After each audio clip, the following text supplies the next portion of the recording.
Shalom sahabatku, sebelum kita masuk dalam perenungan firman Tuhan pada pagi hari ini, marilah kita terlebih dahulu menyerahkan hati dan pikiran kita kepada Tuhan di dalam doa.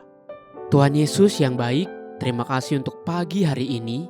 Kami mengucap syukur buat penyertaan serta kasih setiamu dalam hidup kami. Pagi hari ini kembali kami buka hati dan pikiran kami untuk diajar dan dituntun melalui kebenaran firman Tuhan yang akan kami dengar. Haleluya, amin. Pagi hari ini kita akan merenungkan kebenaran firman Tuhan dengan tema The Principles of Magnetism. Sebuah tema yang mengajak kita untuk belajar rendah hati dengan memeriksa kembali sikap hati kita di hadapan Tuhan. Mari kita buka Alkitab kita di dalam kitab Lukas 22 ayat yang pertama sampai yang ke-6. Demikian firman Tuhan. Hari Raya Roti Tidak Beragi yang disebut Paskah sudah dekat. Imam-imam kepala dan ahli-ahli Taurat mencari jalan bagaimana mereka dapat membunuh Yesus, sebab mereka takut kepada orang banyak. Maka masuklah iblis ke dalam Yudas yang bernama Iskariot, seorang dari ke-12 murid itu. Lalu pergilah Yudas kepada imam-imam kepala dan kepala-kepala pengawal bait Allah dan berunding dengan mereka bagaimana ia dapat menyerahkan Yesus kepada mereka. Mereka sangat gembira dan bermufakat untuk memberikan sejumlah uang kepadanya.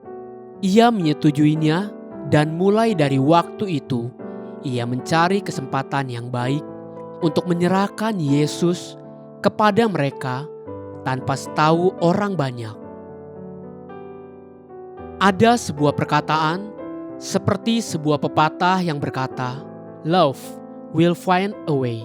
Pada dasarnya, pernyataan pepatah itu bermakna jika dua orang benar-benar saling mencintai, mereka akan menemukan cara untuk mengatasi rintangan apapun seperti jarak, ketidaksetujuan, atau penghalang sosial untuk bisa bersama. Ungkapan ini mewakili harapan, tekad, dan keyakinan bahwa ikatan emosional yang mendalam mampu bertahan menghadapi tantangan yang besar. Hal yang sama terjadi dalam hal-hal lain juga. Jika cinta atau kasih itu bisa tarik-menarik, demikian juga dengan kejahatan akan mampu menemukan benih-benih kejahatan lain untuk menyatu dan bekerja sama. Perhatikan apa yang baru saja kita baca dan dengarkan dari Lukas 22. Dimulai dengan sebuah niat jahat di hati para imam-imam kepala yang dituliskan di Lukas 22 ayat 2. Imam-imam kepala dan ahli-ahli Taurat mencari jalan bagaimana mereka dapat membunuh Yesus, sebab mereka takut kepada orang banyak. Kemudian langsung disambut di ayat selanjutnya, yaitu ayat 3 sampai ayat 5 berkata demikian.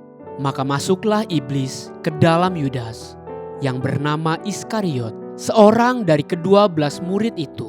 Lalu pergilah Yudas kepada imam-imam kepala dan kepala-kepala pengawal bait Allah dan berunding dengan mereka bagaimana ia dapat menyerahkan Yesus kepada mereka. Mereka sangat gembira dan bermufakat untuk memberikan sejumlah uang kepadanya.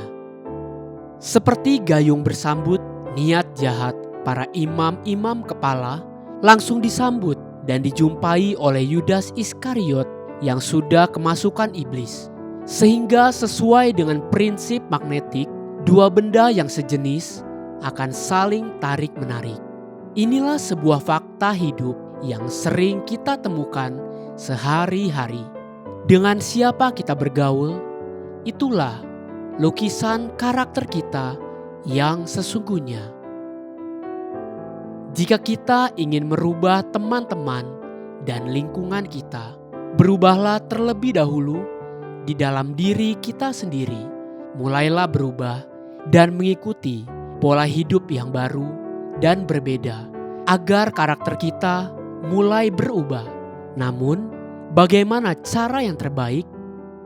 Perhatikan apa yang Paulus katakan kepada jemaat di Filipi 2 ayat 5-7. Hendaklah kamu dalam hidupmu bersama menaruh pikiran dan perasaan yang terdapat juga dalam Kristus Yesus, yang walaupun dalam rupa Allah tidak menganggap kesetaraan dengan Allah itu sebagai milik yang harus dipertahankan, melainkan telah mengosongkan dirinya sendiri dan mengambil rupa seorang hamba dan menjadi sama dengan manusia. Perhatikan apa yang Paulus katakan kepada jemaat di Filipi. Alkitab dengan jelas dan terang mengajarkan kepada kita untuk meneladani pikiran dan perasaan yang ada pada Yesus. Manusia terdiri dari roh, jiwa, dan tubuh. Jadi, manusia adalah makhluk roh yang memiliki jiwa dan hidup di dalam daging atau tubuh. Di dalam ibadah-ibadah kita, seperti yang kita lakukan selama ini, roh kita akan disegarkan, sebab roh kita akan terhubung dengan roh Allah, kemudian dibangun dan dikuatkan. Namun untuk membangun jiwa, di mana di dalamnya ada pikiran, perasaan, dan kehendak, itu menjadi tugas kita sendiri. Paulus kepada jemaat di Filipi dengan tegas berkata, hendaklah kamu dalam hidupmu bersama menaruh pikiran dan perasaan yang terdapat juga dalam Kristus Yesus. Mulailah belajar untuk menaruh pikiran dan perasaan yang ada pada Tuhan Yesus sendiri dan amat-amati, pelajari dan ikuti pola pikir dan perasaan Kristus, sehingga itu menjadi pola pikir saya sendiri. Jadi, bagaimana pola pikir dan perasaan yang ada pada Kristus?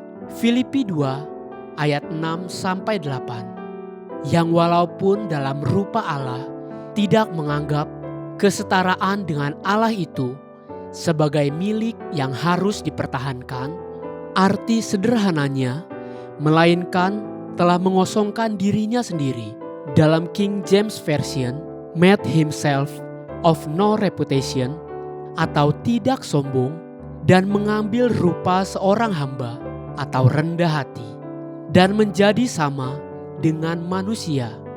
Dan dalam keadaan sebagai manusia, ia telah merendahkan dirinya dan taat sampai mati, tidak mementingkan diri sendiri, bahkan sampai mati di kayu salib.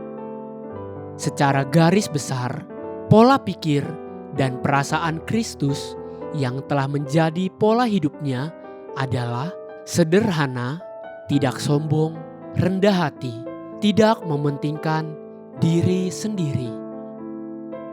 Haleluya, sahabatku, biarlah firman Tuhan pagi ini menjadi terang bagi langkah kita dan kekuatan bagi perjalanan hidup kita sepanjang hari ini. Mari kita menutup renungan ini dengan doa.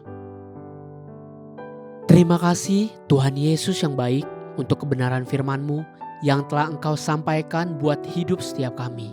Tuhan, terus ajar setiap kami untuk memiliki pikiran yang benar di dalam Engkau, dan mampukan hidup setiap kami untuk memiliki kerendahan hati dalam hidup setiap kami, sehingga kehidupan kami boleh semakin serupa dan segambar dengan Engkau. Amin. Jesus loves you and so do I.